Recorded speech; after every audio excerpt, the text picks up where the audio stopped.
Bonjour, aujourd'hui je vais vous montrer comment faire un quiz de la cuisinière en une seule fois.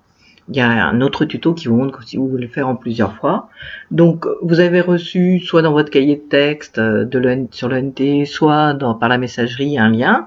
Donc il est ici, j'ai plus qu'à appuyer sur Entrée. Voilà, j'arrive. La première des choses que je vais devoir faire, c'est entrer mon pseudo. Alors bien entendu, je vais écrire mon prénom.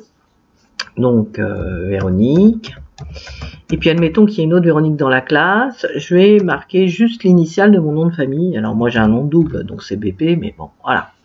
Et puis ensuite après, je vais répondre aux questions. Alors vous voyez qu'il y a du texte, il y a des consignes que je peux écouter, il y a des documents à lire, je les lis bien soigneusement, et puis arrive la première question, vous voyez, présenter le document.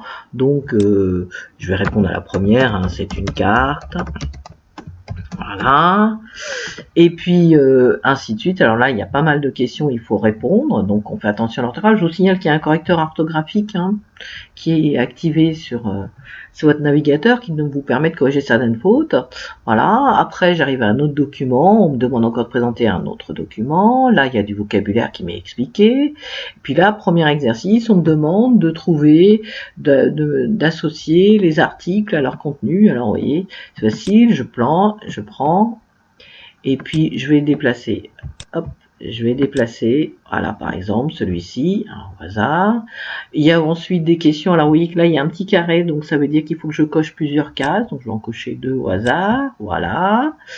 Et d'ailleurs vous voyez que c'est indiqué sélectionner au moins une bonne réponse, c'est qu'il y en a plusieurs. Vous voyez que la question suivante c'est un petit rond, donc il n'y a qu'une seule bonne réponse à coller, à cliquer. D'ailleurs si je clique sur celle-là puis je dis non c'est celle-là, vous voyez, je vois que ça change. Et d'ailleurs en bas est indiqué sélectionner la bonne réponse. Donc je réponds à toutes les questions, voilà, là il m'en faut 2, voilà, et ainsi de suite. À la fin je suis contente, j'ai fini, j'ai réussi à faire tout en une fois. Je me suis relu pour bien vérifier si c'était bon. J'ai plus qu'à envoyer. Oui, le bouton envoyer en haut, j'appuie dessus.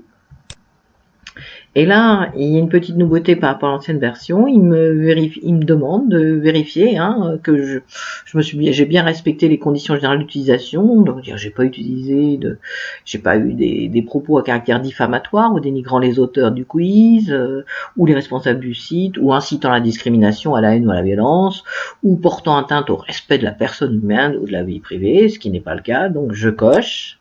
Et puis, je n'ai plus qu'à cliquer sur envoyer. Voilà.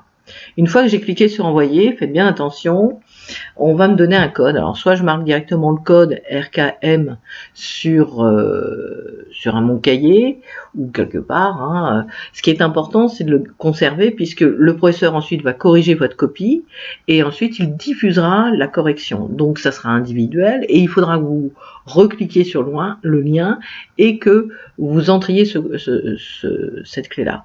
Si vous pouvez aussi, si vous avez un espace de stockage, un endroit où vous pouvez le stocker, copier le lien et comme ça vous accéderez directement à la correction de votre copie quand ça sera diffusé par votre professeur. Donc moi je vais faire ça, copier le lien et puis voilà, c'est fini. Tout est parfait. Votre professeur reçoit la copie, ne vous inquiétez pas. Voilà. Au revoir.